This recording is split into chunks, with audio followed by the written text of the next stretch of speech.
Foli be bamada.net kanubaga bɛɛ lajɛlen Mali kɔnɔ ani Mali kɔkan fɛn fɛn sɔgɔlen don bamada.net la ni waati in na an ka foli ani waleɲumandɔn baw bɛɛ lajɛlen aw denkɛ don balimakɛ Saliya Basi Kulibali ka bamada.net la Maliyɛnw aw bisimila aw ka jamukan mandi kɛnɛ kan n'an bɛ minnu ɲanayamayaw ye ka daminɛ ntɛnɛn fo ka taa se juma ma walasa ka se ka kunnafoniya mun bɛ an ka jamana kɔnɔ ni ka an da don la ko walawala walasa kunnafoni sanuman ka se aw bɛɛ lajɛlen ma cogoya min na komi an ka laɲini ani an ka wulikajɔ ɲɛsin bɛ o ma bi an ka jamukan kɔnɔ n kelen tɛna ɲɛnamaya ni monsieur le maire bɛ ɲɔgɔn fɛ bi an bɛna an da don dugu kibaruya ba dɔ la ni k'o walawala monsieur le maire maa dɔw maa min don a man ka présenter bilen ka d'a kan a nin t'a tɛmɛko fɔlɔ ye an ka jabaraniso ninnu kan an bɛna kuma di a ma a ka folikan kɛrɛnkɛrɛnlen bila aw lajɛlikɛla ye fɔlɔ o la an bɛ sɔrɔ ka tɛmɛ ni an ka baabu tɔw ye monsieur le maire salamu alaikum. Wa alaikum salam. Kɔri baasi tɛ yen. Baasi tɛ yen. Alhamdulillah. An tilenna yɛrɛ la Ala k'an si yɛrɛ la. Amin amin.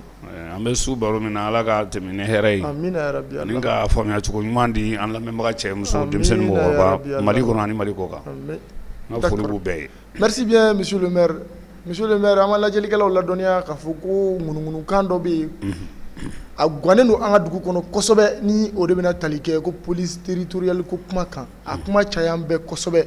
Monsieur le maire e ye maa ye maa min ni i bɛ jamana in kun kɔnɔna la i b'a secret kɔnɔ a mɛnna an y'i wele bi i kana an kana an da maga o ko ninnu na ni ka a walawala monsieur le maire police territoriale ko kuma mun bɛ ka fɔ yala police territoriale yɛrɛ ye jumɛn ye fɔlɔ i da maga o la k'o walawala fɔlɔ an bɛ sɔrɔ ka tɛmɛ ni an ka ɲininkali tɔw ye. Merci Saliya an lamɛnbaga cɛ muso denmisɛnnin mɔgɔkɔrɔba police territoriale o ye fɛn min ye fɔlɔ ko polisi de bɛ sigi min n'a bɛ kɛnɛ min kɔnɔ sigida min na a sermentelen bɔ o min na a b'i charger o ko la o de tɛ wa maintenant police municipale dun o fana tɛ o cogo de ye wa a bɛ sisan premier arrondissement o ka secteur d'intervention bɛ yen deuxième arrondissement o ka secteur d'intervention bɛ yen maintenant n'an bɔra yan n'an dara Sikaso polisi dɔ bɛ ka Sikaso cerner donc mun bɛ na ni ko kura ye k'a fɔ ko territorial ni de y'a ɲagami yɔrɔ ye et la police municipale o police municipale de la police municipale on va à la police territoriale o hakilina de bɛ ka dilan mais a bɛ ka dilan ni hakilina min ye a bɛ komi u ye hakilina min tun ta fo an k'o faamu tuma min na u ye circonscription électorale caya u y'a caya nord de la ka Mali yɔrɔ tɔw to yen c'est pour cela cercle mun tun prônelen don k'olu kan ka kɛ région ye Kitaw ni Naraw ni fɛnw olu bɛ tila ka wuli ka kɛlɛw kɛ sous le régime passé mun nana n'a ye parce que u b'a kuma forolen dɔrɔn mais a bɛ dan kɔrɔn de fɛ maintenant pour que ka mɔgɔw hakili lajigin toujours u bɛ ka police territoriale ko kuma min fana fɔ ko wɛrɛ b'a kɔnɔ u ye fɛn dɔ sigi a ko les autorités intérimaires est-ce que autorité intérimaire sigira Kayi wa est-ce que autorité intérimaire sigira Sikaso wa est-ce que dɔ bɛ Kulukoro wa i ye technique ye ce sont des choses de pièges dans notre accord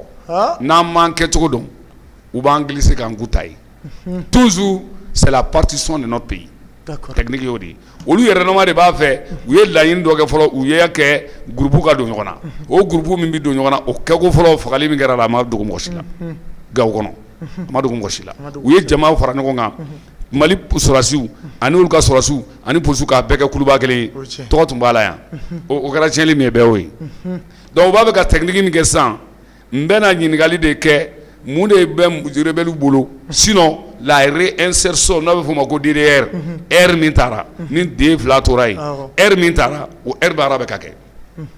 Il y a eu combien de recrutements chez eux que les ex-combattants des rebelles? Les gens qui nous ont tués, qui ont tué nos parents, qui ont vraiment empêché nos parents d'aller à l'école, qui ont empêché les gens d'aller dans les champs, ou tu sais qu'à force que ou ka adamadenya yɛrɛ bɛɛ paralysera mɔgɔ mun fɛ ko mɔgɔ kelen ka tila kana don a bɛ se ka kɛ gendarme ye a bɛ se ka kɛ policier ye a bɛ se ka kɛ garde ye a bɛ se ka kɛ militaire ye sɔrɔsi ye mais n'a fɔra ko o waleya bɛ sen na tuma min aw y'aw sinsin ko fo ka policiers fana k'u danna ko territoire territorial et le territoire du Mali olu t'o jate bilen il y a un autre territoire dans leur pensée ni de ye problème ye. Pourquoi police territoriale? Il n'y a qu'à bara fier c'est ça. Voici la définition. Au définition de fora. Ko ou quand ka bara que domaine d'intervention min kono territoire do de kan. Ou quand ka au territoire min nous assermenté lembe. Oh mais ni possible mitera Banyagara lui il est là-bas possible tabela wa. Mali vandan nan be possible tabela. Et mama na ke o tête là ka mo jense ka ta yoro la. Mun de be na ni kusuka kurawere ka fo ko ka ke an ga jamana kono. Ale dun ani sena ko kuma nunu bɛɛ de bɛ ɲɔgɔn kɔnɔ. D'accord. Est-ce que i y'a faamu? Donc nunu de ye problème ye Mali la. Mɔgɔ mun y'a hakilina ta u b'a fɛ ka avancer trop parce que ko de toujours olu ka accord nin fo k'o lawaleya. Dɔw dun fana b'a la ko accord kana o lawaleya accord yɛrɛ ye c'est un siphon accord min filɛ ni janfa don accord min filɛ ni Mali bɔrɔtɔli don.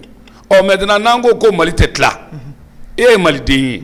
E nani sɔrɔ Mali minan dɔ kɔnɔ kama n'o ye Mali gouvernement ye ni dɔw nan'u yɛrɛ sɔrɔ CNT kɔnɔ ni dɔw nan'u yɛrɛ sɔrɔ minan wɛrɛ kɔnɔ min n'u bɛ ka taa ba la bi i ye faamu o tɛ se ka o tuma kelen tɛ se ka kɛ e wuli tuma ye k'e bɛ t'i den i kɛrɛfɛ ko k'i den nako ni dilan o e ma Ismaël Bancogo ye wa ka tugu kɔ malgré que même n'u y'a fɔ ko Ismaël Wage ma sɔn ka taa a ma sɔn ka taa mais a taalen kɔ a ye faamuyali dɔ sɔrɔ o. Parce que a y'a ye de ninnu ye laɲini min kɛ u b'a fɛ ka den yɛrɛ la de kɛ n yɛrɛ an dɔrɔn de bɛ taa nin kɛ Mali sen t'a rɔ o tuma Mali ye jumɛn ye sisan l'état malien ils ont mis out l'état malien est-ce que i y'a faamu le ministre n'est pas là-dedans le président n'est pas là-dedans ni les autres institutions du Mali olu dɔrɔn bɛ taa ni Italiens bɛ taa affaire dɔ dilan fɛn dɔ dilan k'a sinsin. Parce que depuis fort longtemps, où est CSP maintenant, au CSP des problèmes. Pour créer un cadre entre vous seulement, sans passer par le gouvernement malien. Voici la grosse erreur. Maintenant, au grosse erreur, il persiste jusqu'à ce que on y même n'a qu'à conventionnel ou autre là, mais au qu'on peut jouer sinon bébé l'Italie jamana dogmanie, Italie c'est qu'à quelqu'un ni rien, mais au bec ou d'un kata jamana dogmanu kono, comme dans le temps où il a à Bruxelles. Oui. Ou de la tout journal don yefana. Donc beto ka jouer bunkeni ni Mali autorité ma wuli ki jo comme Ismaël Wage ha ke chomi, an betere fois aller na tuma ni ketan ati famu. Aller ka tukata folo, après maintenant aller-retour aller fanatara. D'accord. Donc c'est ça. Mais en même temps, on a police dans nous, n'a pas de police municipale ou quoi coiffer nos par nous maire ou fait. Donc maintenant, au lieu de travailler, au lieu de rôle, est-ce qu'on est police un rôle technique? Donc pourquoi créer encore comment on appelle un autre cadre de police? Kalina, la police nationale.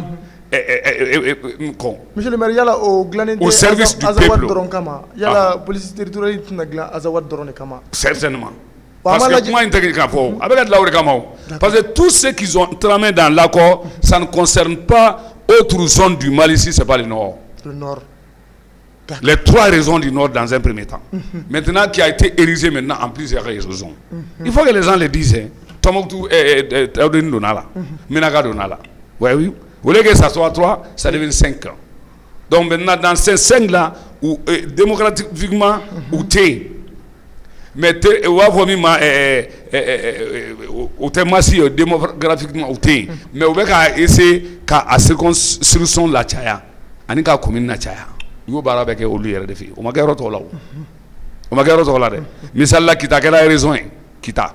Kita kumbe raison ayini na nara kumbe ka yini kutala ube ka fɛnw bɛ ka yini juila ninnu ni fɛnw olu bɛ taa ma d'u ma sisan wa raison ma caya wa ni raison cayara mais waleya min taara la loi 062 la loi 010 voilà 010 je me rappelle pas tellement de la loi qui a été signée par Ibeka o loi ye olu ka yɔrɔ cɛma bɔ j'ai les documents sur moi o y'olu ka yɔrɔ cɛma bɔ kaban c'est-à-dire ka bɔ ne bɔra yɔrɔ min na ka na y'a to bɔ dɛ u y'o yɛlɛma k'o kɛ commune ye Allahu Akbar. ça veut dire que du département dɔrɔn ou bien grande concession d'amendement faralen ɲɔgɔn kan o kɛra commune ye Tchabi donc maintenant o commune dun mana créer ça sous-entend il y a combien de maires qui peuvent être votés là-bas yes maintenant la circonscription électorale fana ka ca donc maintenant au lieu que u ka député hakɛ dɔ sɔrɔ ils auront le nombre élevé de députés o bɛɛ bɛ accord de kɔnɔ o technique fɔra mɔgɔw ye o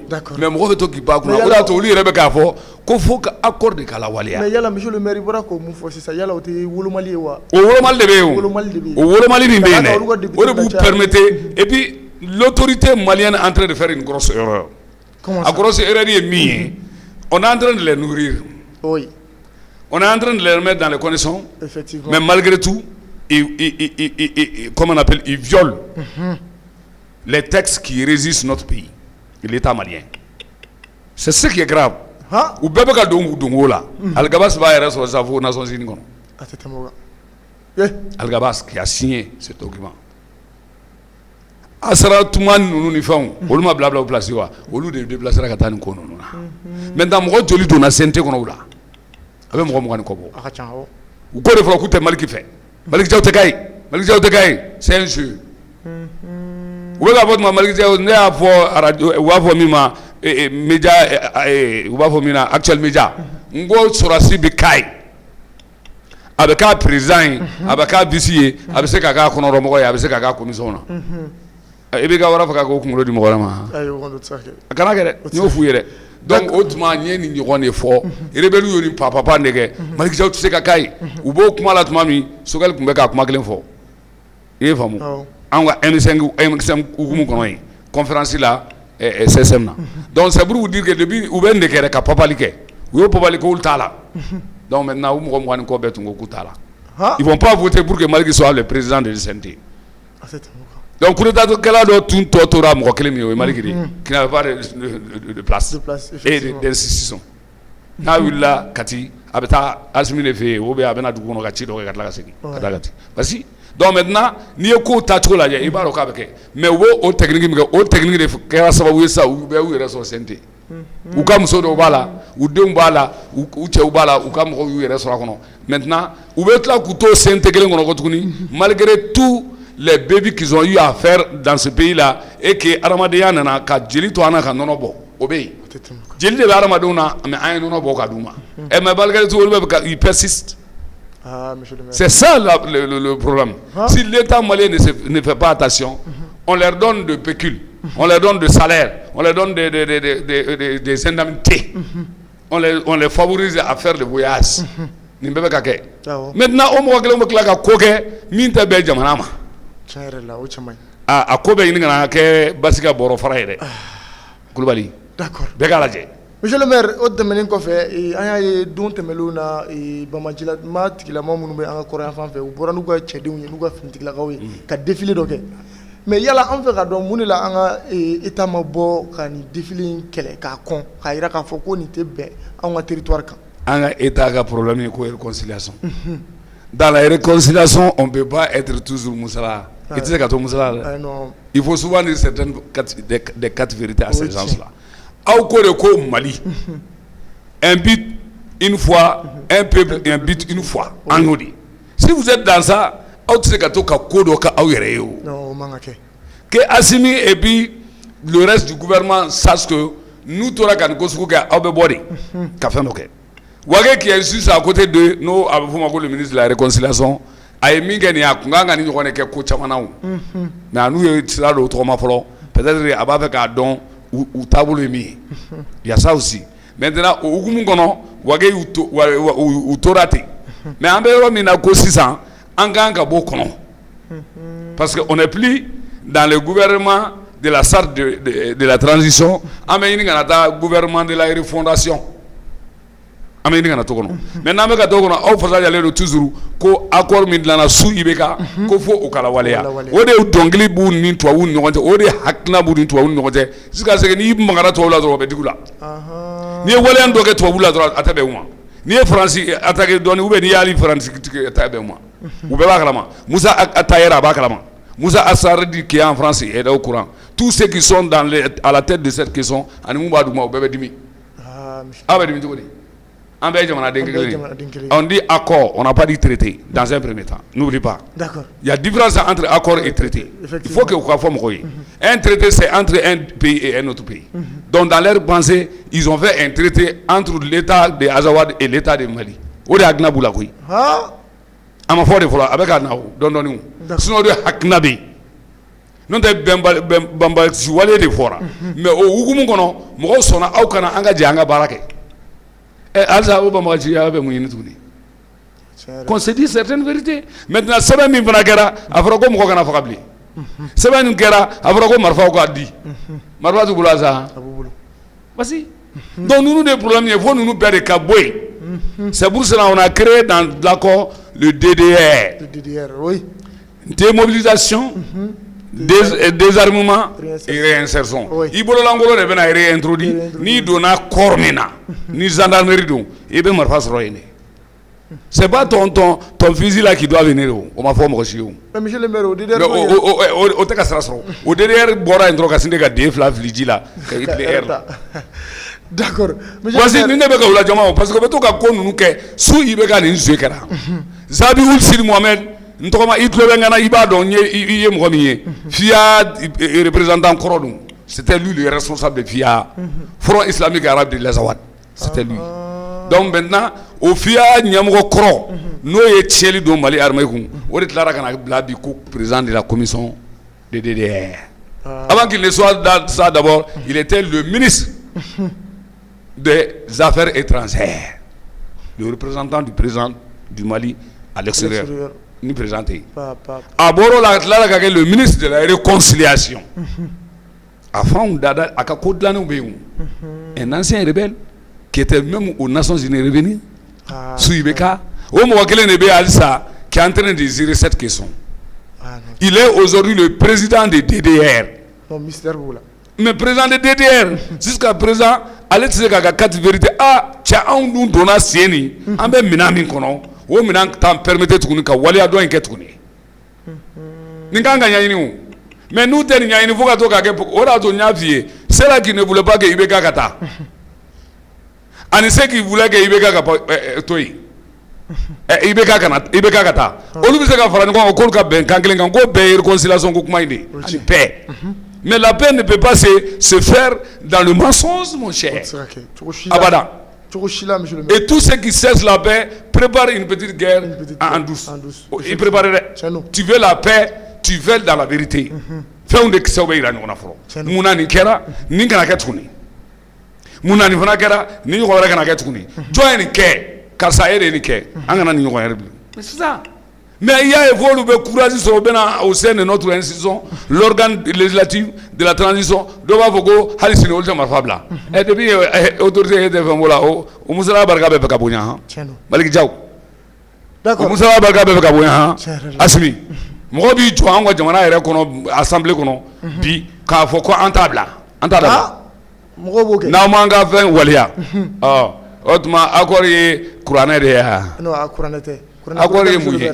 Ngo mɔgɔw de sigira ka kuma mɔgɔ joli et il y avait combien de Maliens là-bas Maliens kun bɛ yen o mais Maliens mun ko accord ko in man kan ka kɛ tan olu tun tɛ yen o tiɲɛ yɛrɛ la d'accord monsieur le maire o tɛmɛnen kɔfɛ an ka jamana ɲɛmaaw ni o y'an ka autorité de la transition ye u kɛlen don ka jagɛlɛyaba ta ni cɛya dɔ ta ni ka Faransi sɛgɛrɛ ni ka walasa Faransi ka se ka bɔ anw ka jamana kɔnɔ yala est ce que u tɛ se ka ni cɛya waleya wɛrɛ fana ta ka Bamajilamɔgɔ tigilamɔgɔ sɛgɛrɛ ni olu yɛrɛ ta ka nɔgɔ yɛrɛ Bamakɔ wale tigilamɔgɔ i ye min fɔ nin ye olu yɛrɛ de kan ka kɛ tan tan prendre les décisions contre ceux-là qui se posent o de y'a to an ka émission na ani émission radiophonique dɔw la dɔw ko mun de la k'u t'u ka carte d'identité bɔ su la ou ka nationalité minnu la u ka dan Italie ye d'autres l'ont dit pourquoi u b'u to kɔ tuguni o mɔgɔ kelen bɛ tila ka avion ta ka na Mali kɔnɔ Bamakɔ Mali kɔnɔ ka na fɔ Bamakɔ kɔnɔ i kɔ tuguni Kadla ka sigini mɔgɔ ye ka mɔgɔ baratiner.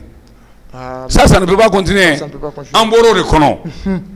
On dit dans la politique internationale du monde, on ne doit pas tuer les gens. Dans la politique internationale du monde, il y a la guerre. Mais à Mafoko, Aramadim Fago ton. Oui. À Mafoko, Aramadim Bali droit. Pourquoi il y a les droits? Droit de l'homme. Pourquoi? Pourquoi droit de l'homme créera? Comme il te béma, n'est qu'un akila. Comme il faut te béner qu'un akila, ou de te droit. Mais avoir de quoi si qu'on a ni tchelike. Mais elle s'est avouée tchelike le kono. Au Fossa Dialenu. Parce que Mbebe Gamifié, quand on était avec Moussa Mara, il y a une fois. Vraiment,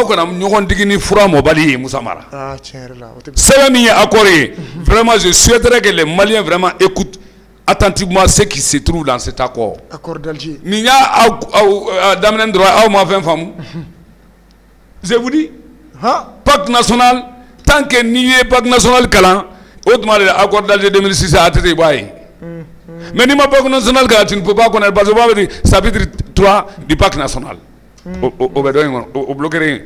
Qu'est-ce qui est écrit dans le chapitre 3 du pacte national? Tu n'as jamais lu le pacte national, comment tu vas connaître ici? Il y a ça. Donc, mais les accords tous ceux qui ne sont pas au parfum de l'accord de le 18 juin 2013. C'est comme ça. Voici les choses qui se trament. Ben semaine de l'année. Mais à force de quoi ben semaine de l'année, ou ben semaine n'a pas accord, au cours on ben balmakele de sous ingonoya, on ben accord d'or, oui soukele. Mais ne be vo et n'y dana ou bien au ta ne ga jamana ou ga jamana au trop que traité. Et maintenant tout dans votre tête, on y a de l'enso ingonoya. Bamada point là, mais jusqu'à présent avec des kuna ko non Bamada point net était engaroide. Ne ga robe en fait. Tant que vous êtes atteint donc faut esprit de Kaboui. Cet esprit qui les anime là, nous mon esprit blanc. Gouvernement de la transition est le baquet, Kawodaile. Gouvernement sous Ibeka avait le baquet, Kawodaile. Koudon sorry. Gouvernement, voilà ton Zabi n'a trop faux. Notre Zabi tout est certainement aller Ibeka qu'elle fait. Car c'est Djonguna fait. Car c'est Ali nous Diallo fait. Ko Chemi et Tchelike Nato Kofia représentant. Aïe Fergaka, Aka Yanama, Antanama Feda, Asugana. Où les habits tout le monde. D'accord. Donc, on a vu ça. Au Djamana Kelemono, si ça sera sous le Rebbe il a la bonne stratégie. Maintenant, au Tanayo, mais il y a une stratégie qui a Akidou. Stratégie qui a Zabi Sidul Mamed Doum. On a une idée de autorité ou des gangs a commencé sans qu'il don. Moi, je me dis nous don. Ou non, le cas c'est que Dibini Dibila, Kokuka conseille en douce pour pouvoir vraiment contrer ces gens-là. Ou bien frapper, ou nous frapper les gars, non. Minga Gela, ou Taka Genia. Amateur for Asiminaga Moyoa. Betaka Baradun Fouye Bia. Mali Kono, Mali Koka, Betaka Terrafoa. Hali Jamanavaro take to Ukakolawa. Kavoko Anye Chexe Akumafo. Anye Chexe Waluke. Même comment on appelle le journaliste, on l'a rappelé avant-hier. Ni si tu m'as dit que ni si tu m'as dit que numéro de l'ébora la position. Parce que ni tu as vu que bandro ekera alay. Ni ébora français que ba ekera alay. Nanga patron de la que ba bebuli kata français. A bebuli biri hal na ko c'est un samedi. Ay vendredi va se raber. Wallahi bilay. Oh mais maintenant ni ayota. Mais tu sais que toi nous nemu les caresser sur le faux. Si vous les caressez, ça trouve que vous tournez nous te doit vraiment, il est temps de les frapper. Moi, c'est d'un vrai.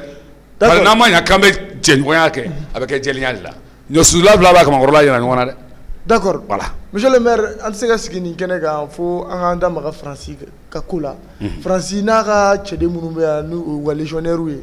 Et il y a un petit coup de mercenaire ou doigt. Kadaka wale nunu chemai nate be ama yala utseka wale ku mercenaire ya Francis ambe minye depuis sangono to bien force d'occupation mais force de tuerie.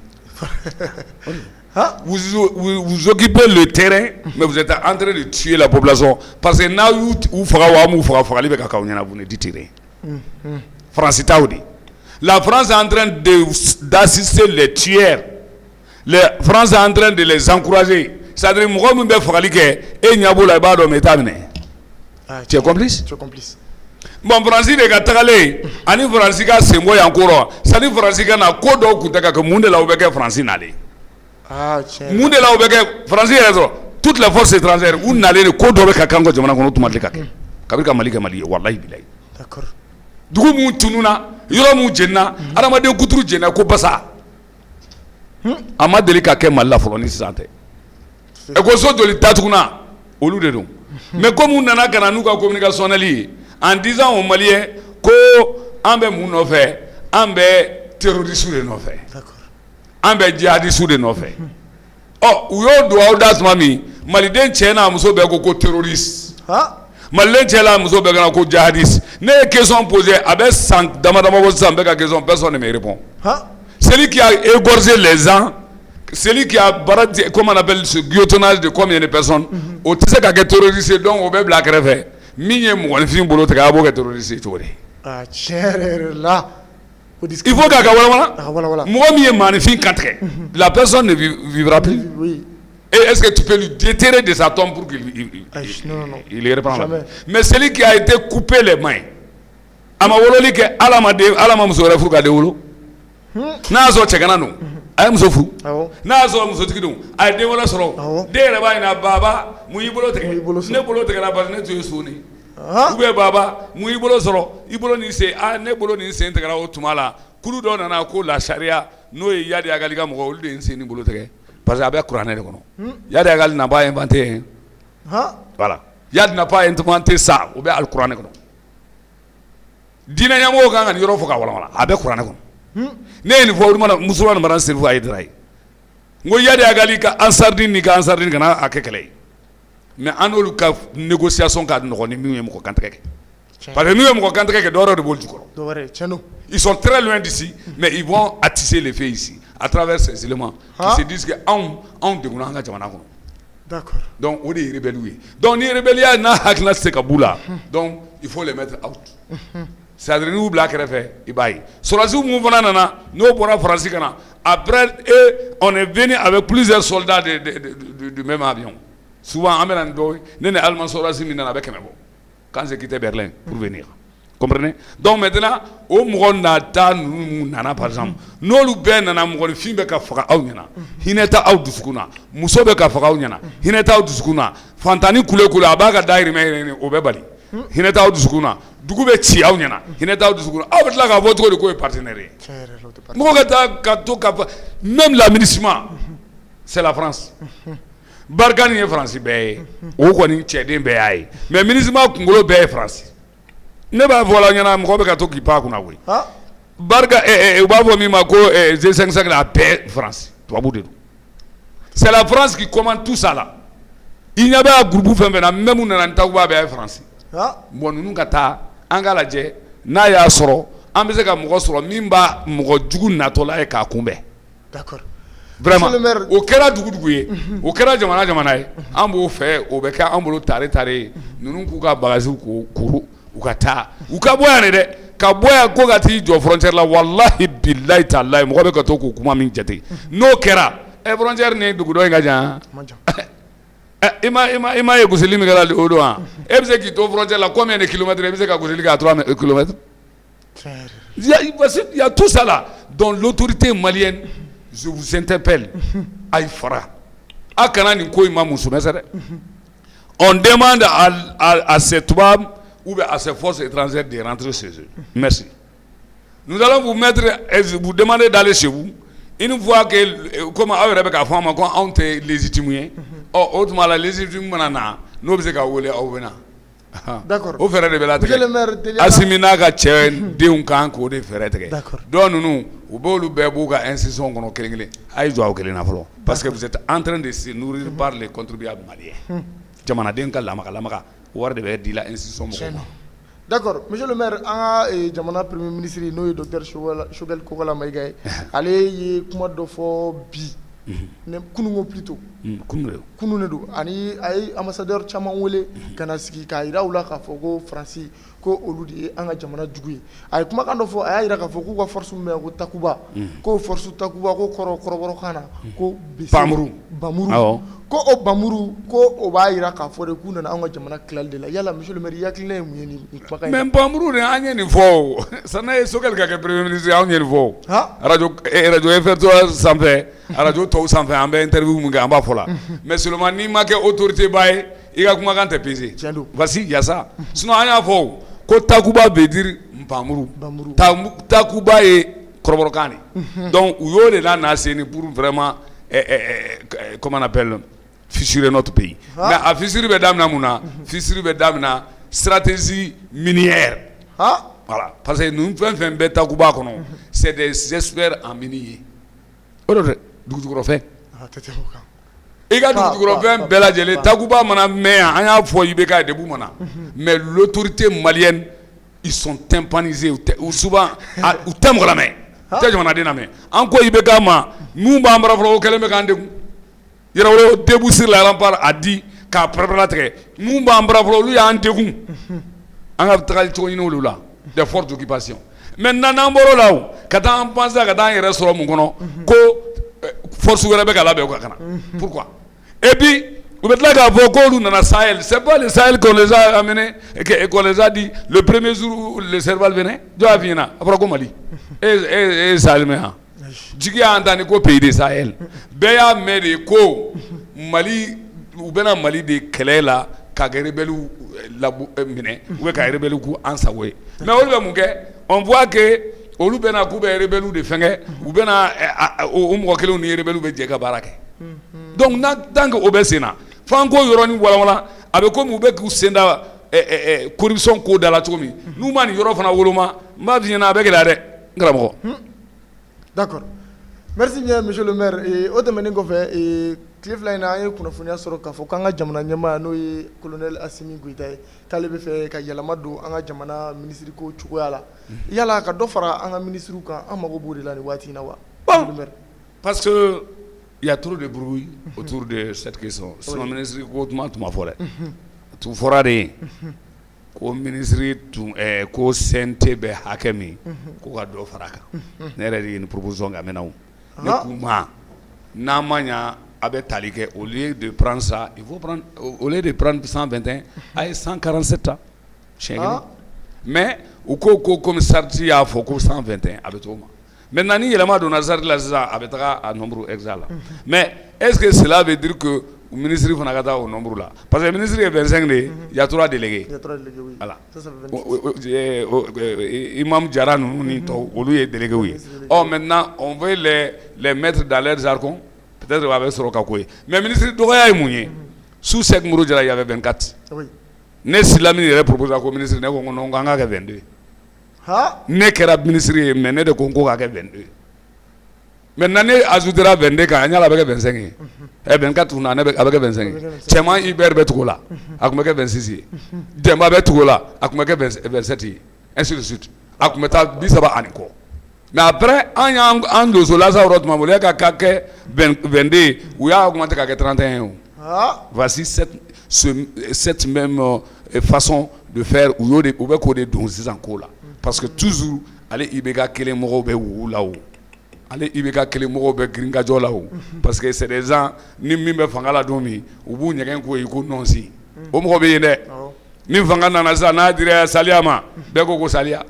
n'a dira Sidi ma bɛɛ ko Sidi n'a dira Dawuda ma bɛɛ b'a fɔ Dawuda n'a dira Usmani ma bɛɛ ko Usmani o problème o mɔgɔ dɔw bɛ yan dɛ des accommodas c'est-à-dire u b'u yɛlɛma yɔrɔnin kelen mon cher k'u yɛlɛma ko nɔnsi donc vraiment au hukumu kɔnɔ patron n'a bɛ fɔ o ma le patron aujourd'hui de notre pays qui est le président SEM y'a fama b'a la son excellence Asimi Goyita a k'a ka baara kɛ mais a k'i janto parce que dɔw ko ils sont opposants n y'a ye bɔlɔlɔ dɔ sanfɛ opposant bɛ min maintenant n'i ye opposant ta ka tila ka jamanadenw ta bi hali mun tɛ kuma la bobo bɛ ɲini ka na kuma bi e ko sisan ko opposant a ye jɔn ye sisan parce que ceux-là qui sont connus sur leur voie politique sur leur parti politique olu tɛ ka baara dɔ ɲɛ sɔrɔ u b'a fɛ fo n'u b'a fɛ k'o a dayɛlɛ olu e ma y'a dɔn kuma kan yɛlɛmalen don u ye cadre créé o cadre ma sira sɔrɔ u ye dɔnkiliw ni bala ta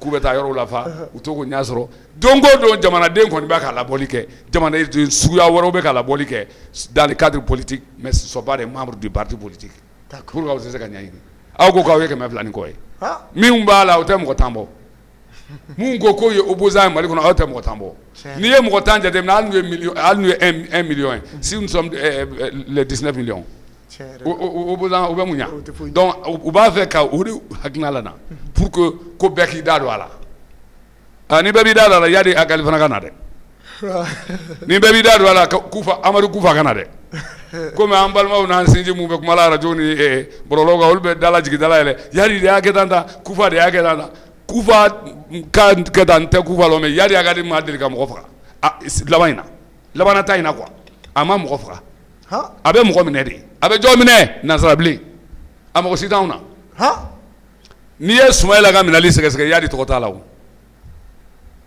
voilà mais yadi bɛ mɔgɔ minɛ a b'i di par donation a bɛ fɔ o de ma ko rançon wari de bɛ di ale ma a b'i ka mɔgɔ danna tubabu dɛ tubabukɛ de bɛ di yadi Agali fɛ a ka wari bɛ segin a ma voilà o de y'a ani tubabukɛ partenaire ye mais cette fois-ci tubabu nana k'u bɛ fɛ ka yadi de gɛn ka bɔ yen parce que u ka partenaire ye MLLA ye MLLA érigera ka kɛ ASUA ye k'a b'o la ka kɛ MIA ye ka tila k'i yɛrɛ sɔrɔ ko CEMA. D'accord, merci bien monsieur le maire.